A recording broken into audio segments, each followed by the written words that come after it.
ওকে যখন বুকে নিলাম কেমন জানি আপন আপন মনে হচ্ছিল। অনেককে সব কিছু বলে দেওয়া উচিত। হ্যাঁ, বাচ্চাটা তার আসল মা বাবার কোলে উঠতে পারছে না।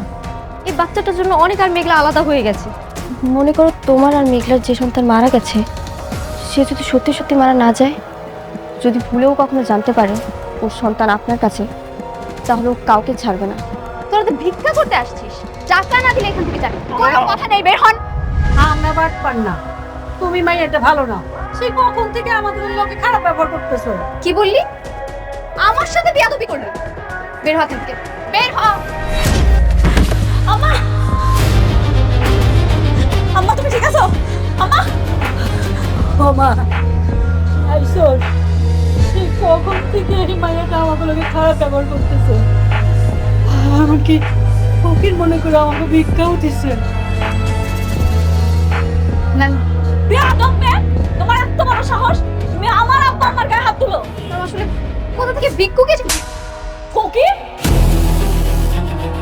তোর বাবা মা সমতুল্য, কিভাবে তুই হাত তুলো গায়ে? বাপ মা শিক্ষা দেয় না কিছু তোরা? সরি ম্যাডাম, ওদেরকে দেখে তো মনে হচ্ছে যেন কেমন লাগছিল, সেজন্যই আমি আসলে এমনটা করেছি। তোর আর চাকরি করতে হবে না, বেড়ে যা আমার অফিস থেকে, তুই বাইরে যা। না না, সরি সরি ম্যাম, আমাকে চাকরি থেকে বের করবেন না, এইবারের মতো আমাকে মাফ করে দেন প্লিজ। আমার অফিসের রুলস হলো চাকরি করার জন্য ভালো ব্যবহার করতে হবে। আগে ভালো ব্যবহার শিখবি, তারপর চাকরি করতে আসবি। সিকিউরিটি, সিকিউরিটি, ওনারা বাইর করে দেন। না না না, লাস্ট টাইম এমন আর কখনোই হবে না প্লিজ ম্যাম, আমার কথা নেই।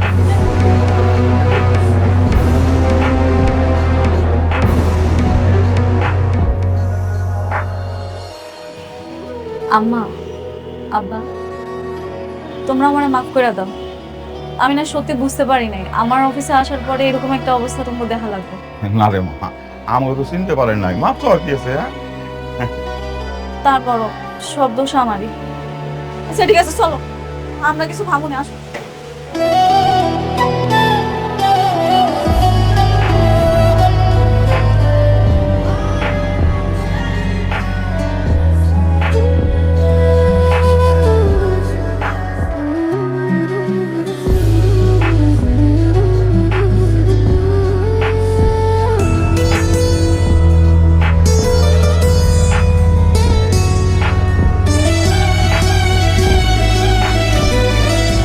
তুমি এখানে আর আমি তোমাকে খুঁজে বেড়াচ্ছি।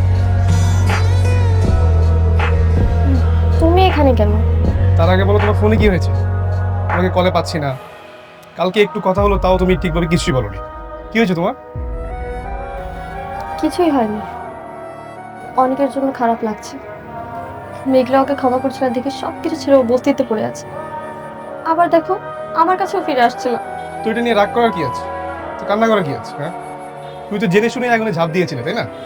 ও সরি, আমরা তো কেউ আগে থেকে জানতাম না যে অনেক আগে একটা বিয়ে করেছে। আমি এখন কি করবো? আমি কিচ্ছু বুঝতে পারছি না, না পারছি ওকে ছাড়তে, না পারছি আগলে রাখতে। এই দুটোর মাঝখানে না আমি একদম পুরো ছাই হয়ে যাচ্ছি। একটা কথা বলবো? বলো। আমি জানি না আসলে তুমি কথাটা বলে কিভাবে নিবে। বৃষ্টি তোমাকে ছেড়ে ডিভোর্স দিয়ে দাও। এভাবে বাঁচা যায় না। এই বাস্তবতা অনেক কঠিন, তুমি বুঝতেছো না। এই অনিক, তোমার কি মনে হয় অনেক তোমাকে ভালোবাসে? না, অনেক তোমাকে ইউজ করছে। আর যে মানুষটা তোমাকে ভালোই বাসে না, তার দুয়ারে ভালোবাসার ভিখারি না হয়ে বরং যে তোমাকে ভালোবাসে তার হাতটা ধরে কাছে টেনে নাও, অনেক ভালো থাকে, অনেক সুখে থাকে। আমি জানি সাব্বির তুমি কি বলতে চাও। তুমি যে আমাকে মন থেকে পাগলের মতো ভালোবাসো এটা আমি জানি, কিন্তু সাব্বির আমি যদি তোমাকে ভালোই বাসতে পারতাম তাহলে অনেক আগেই তোমাকে বিয়ে করতাম। আমি শুধুমাত্র অনেককে ভালোবাসি, আর আমার মৃত্যুর আগ পর্যন্ত আমি শুধুমাত্র ওকেই ভালোবেসে যাব। ঠিক আছে, আমি না হয় তোমার জীবনের ওই রেল লাইনের দুটি সমান্তরাল রেখার মতো হয়ে থাকে, যারা এই শহর থেকে চলে যায় কিন্তু কখনো এক হতে পারে না, কখনো কেউ কাউকে স্পর্শ করতে পারে না। তোমার কথা আমার সবসময় মনে থাকবে। এটাই আমার বড় পাওয়া। আচ্ছা আমি গেলাম, যেতে হবে, এখন না গেলে সমস্যা হতো। শোনো, অনেকের সঙ্গে যদি তোমার দেখা হয় আমার কথা বলো। ঠিক আছে।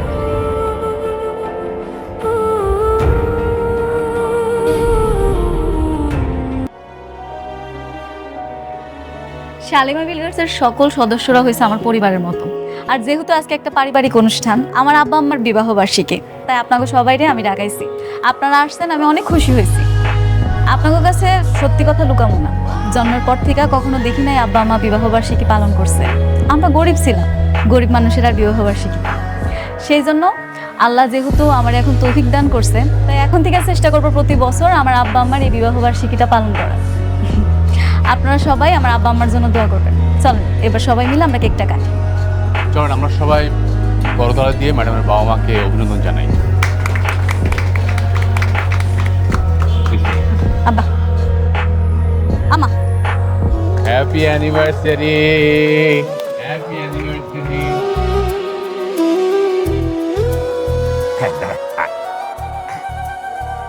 আরে অনিক সাহেব, আরে আসেন আসেন, আমাদের সাথে জয়েন করেন। আজকে আমার ম্যাডামের বাবা মার বিবাহ বার্ষিকী। Happy anniversary. Thank you manager uncle, madam. আপনারা তো আমি কইছিলাম এটা একটা পারিবারিক অনুষ্ঠান। শালিমা বিলগার্সের প্রত্যেকটা সদস্য আমার পরিবার। আমার আব্বা আম্মার এত বড় একটা দিনে আপনি বাইরের মানুষকে কেমনে আমন্ত্রণ করলেন? একটা বড় জিজ্ঞেসও করলেন না? ম্যাডাম, আজকের দিনটা আমরা রাগারাগি না করি, আর আজকের আনন্দের দিনে আমরা ওই বিষয়টা নিয়ে আলোচনা না করি, সেটাই বোধহয় ভালো হয়। আমি তোমার পরিবার না, তাই না? অথচ একটা সময় ছিল যখন আমিই ছিলাম তোমার সবচেয়ে আপন মানুষ। তুমি সবার সামনে আমাকে অপমান করলে বাইরের মানুষ বলে, আর আমি তোমার জন্য যত্ন করে নিজে হাতে রান্না করে নিয়ে এসেছি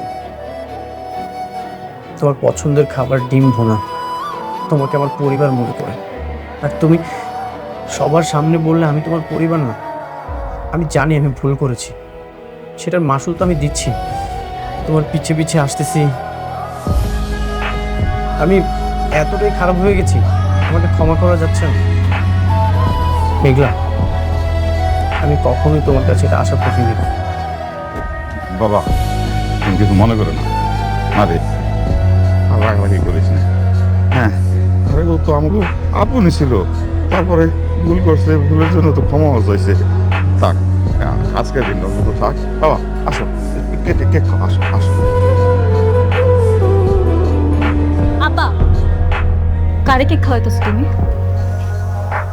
ওরে আব্বা, তুমি কি সব ভুলে গেছো?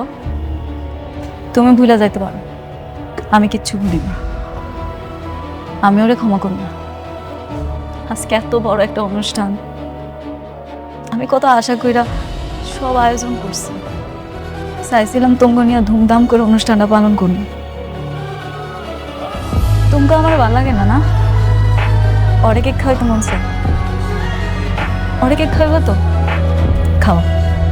তোমরা ওরে কেক খাও, আমি চলে যেতেছি, খাও। তোমার এখান থেকে যেতে হবে, এটা তো তোমার পরিবার, আমি তো বাইরের মানুষ। এখানে এসে আমি বিরক্ত করলাম। তোমার জন্য খুব যত্ন সহকারে তোমার পছন্দের খাবারটা রান্না করে নিয়ে এসেছে। যদি ইচ্ছে হয় খেয়ে নিও।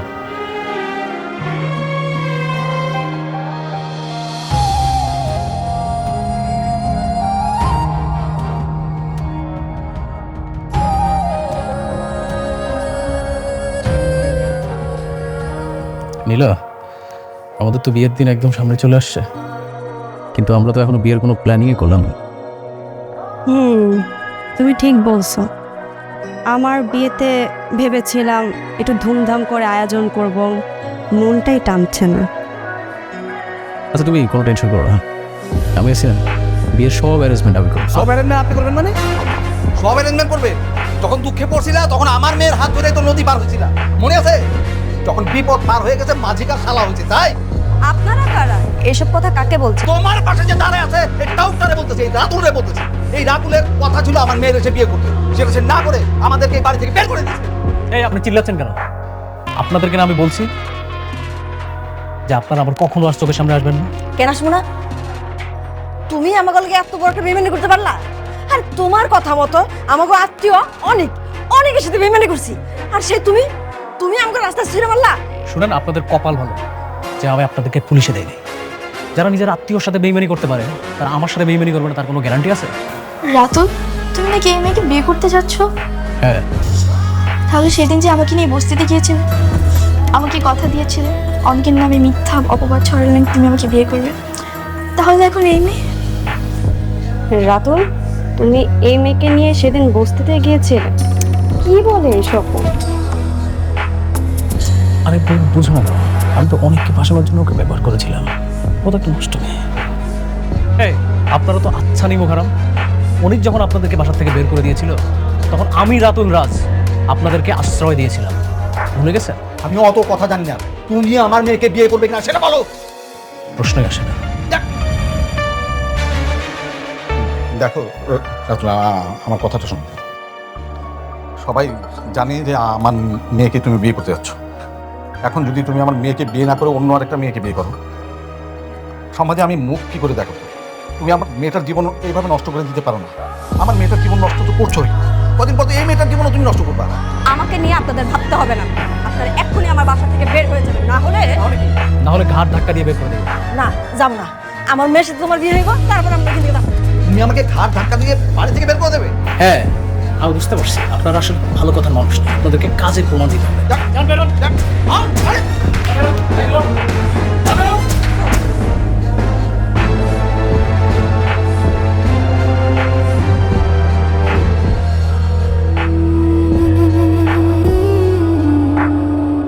তুমি ওরে এই জায়গা থেকে যাইতে কও, নাহলে তুমি আমার মরা মুখ দেখবা। আমি ওর সাথে আর কোনো কথা বলতে চাইতেছি না। তুমি আরে সুন্দর করে বুঝে বিদায় করে দাও। তুমি আমার স্পর্শ করার অধিকার ওই দিনই হারাইছো, যেদিন আমার সন্তানের তুমি অস্বীকার করছো।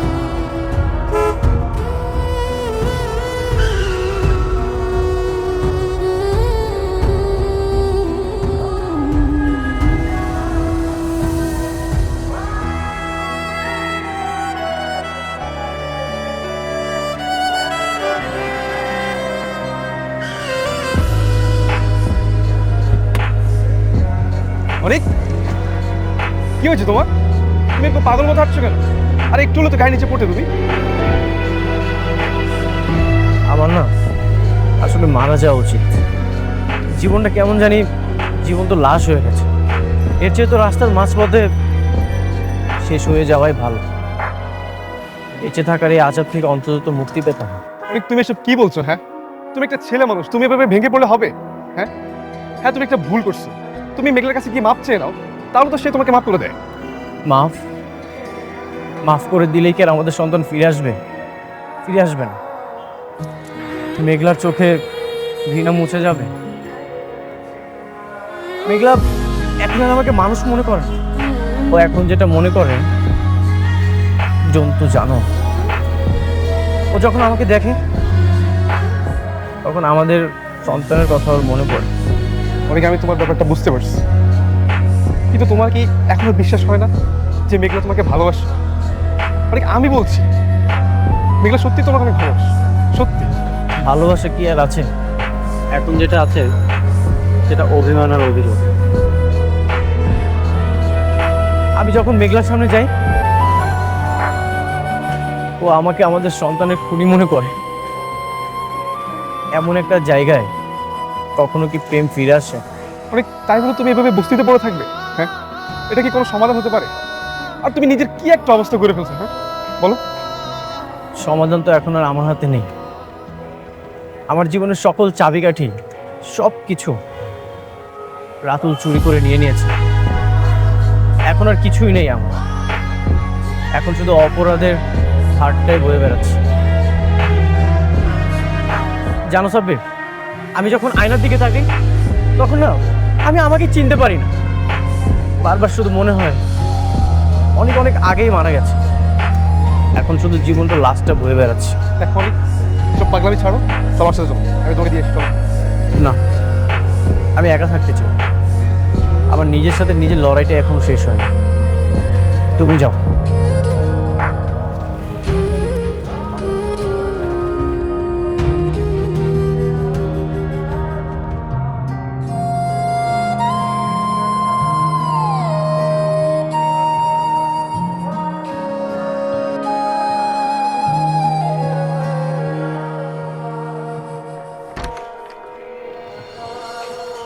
ম্যাডাম, উনি আসছেন। আপনি যান। ঠিক আছে। সাব্বির দেখি, তা কি মতলবে আমার এখানে? কেমনে সাহায্য করতে পারি শুনি? আমি এখানে কোনো সাহায্য নিতে আসিনি, আমি অনেকের বিষয়ে কিছু কথা বলতে আসছি।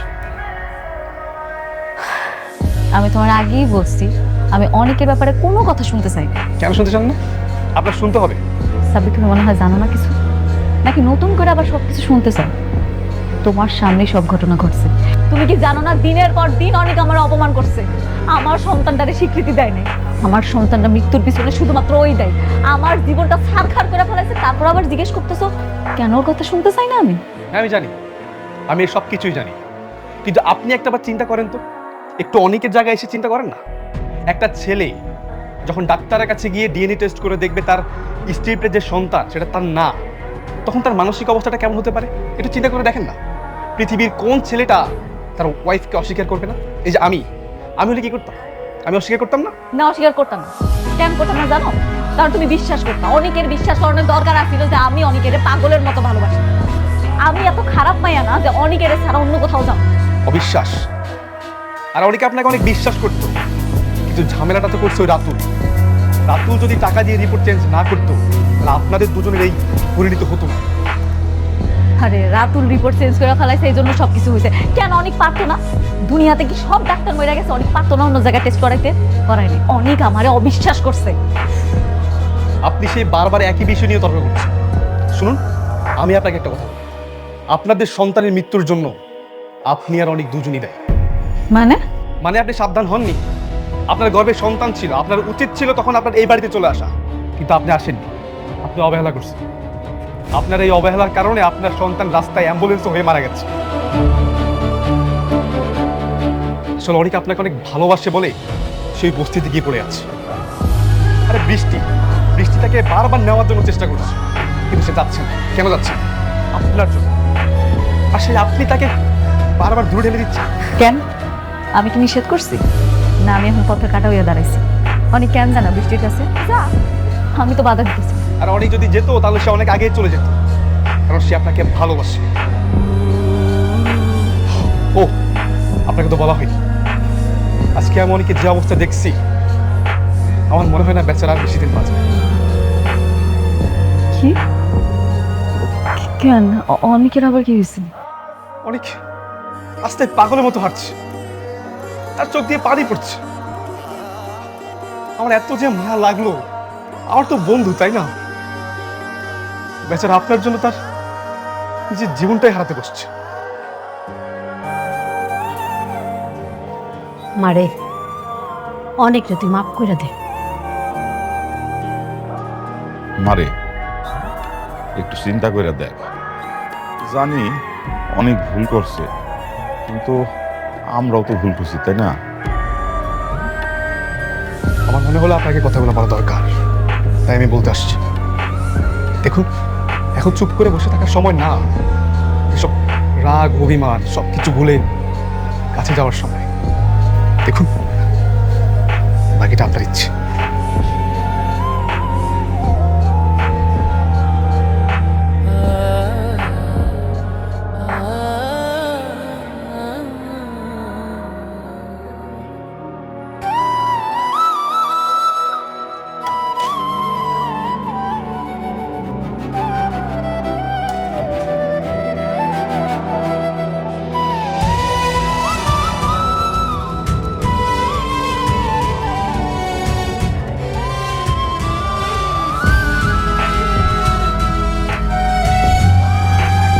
তুমি এখানে কেন আবার আসো?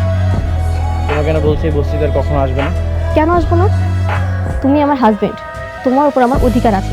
আমি এখানে বারবার আসবো। কেন বুঝতে পারছো না? আমার এই জীবনটা এখন অন্যরকম হয়ে গেছে। এই জীবনে আমি কোনোভাবেই তোমাকে জড়াতে চাই না। চাও না মানে? আমি কই যাব? আমি তোমাকে ছাড়া কোথাও যাব না। একটা কথা বলবো? বলো। তুমি আমাকে ডিভোর্স দিয়ে দাও।